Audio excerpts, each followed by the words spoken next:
Good morning, girls. Our lesson today in grammar is a continuation of the sentence structure lessons in sentence structure, which we started in our last video. Now, the aspect of sentence structure which we've been dealing with is how to combine or join two or more sentences together. In the last grammar lesson, we learned how to join sentences using coordinating conjunctions, specifically conjunctions and, but, or. Now today we're learning how to join sentences in a different style, in a different way.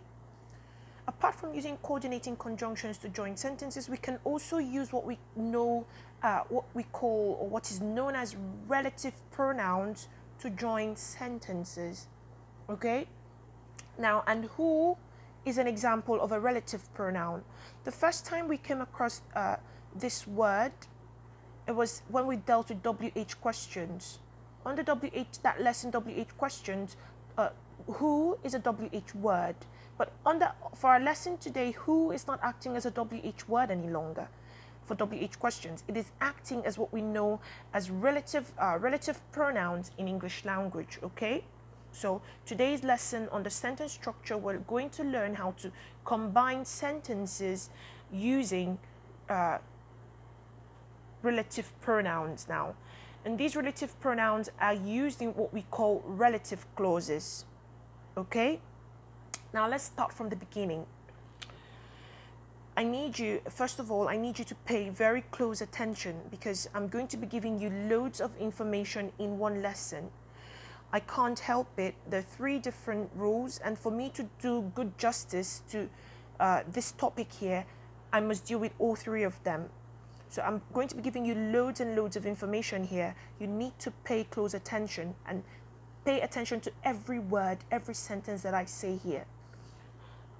Let's take it from the beginning. Let me try to make it flow as much as possible.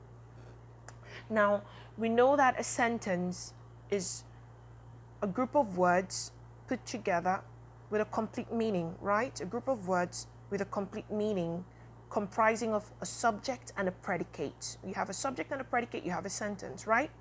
Now, when you put them together, sentence structure, we know that sentence structure is how we combine words, how we combine phrases, how we combine clauses to form good grammar. In the last lesson, I simplified this definition this way to help you understand, okay? So this is the simplest definition you can get for sentence structure, how you combine words, phrases, and clauses to form good grammar, okay? Remember, combining, right? Words, phrases, and clauses. For today, we're combining clauses. And one type of the clauses we're combining today is known as relative clause. Now, what is a clause? We know that a clause is a group of words with subject-verb combination. Very important, because this is what differentiates it from a phrase. A phrase is a group of words without subject-verb combination. And I told you to think of subject-verb combination as in subject-verb agreement, okay? So, a group of words, a clause is a group of words with subject-verb combination. Now, a clause can be dependent or independent. We know what the words dependent and independent mean. We had them in our spelling classes, right? A dependent person is a person who needs help. An independent person is a person who doesn't need help. So, an independent clause is a group of words with subject-verb combination that have a complete meaning on its own. It doesn't lean on any other sentence to help bring out its meaning.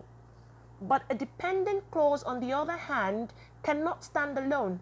Even though it has a subject-verb combination, it still doesn't have a complete meaning standing alone. It needs help from another sentence, which is probably independent to make full meaning. Okay? So, a clause, a group of words with a subject-verb combination. A clause can either be dependent or independent. Independent, standing on its own. Dependent, not standing on its own, needing help from another sentence or another clause. All right? Now, under dependent clauses, the ones that need help, we have relative clauses. Relative clauses are clauses that do not stand on their own. They're dependent or in other words, they're subordinate. When you hear dependent and subordinate, they're the same thing, okay? Dependent clauses and subordinate clauses, the same thing.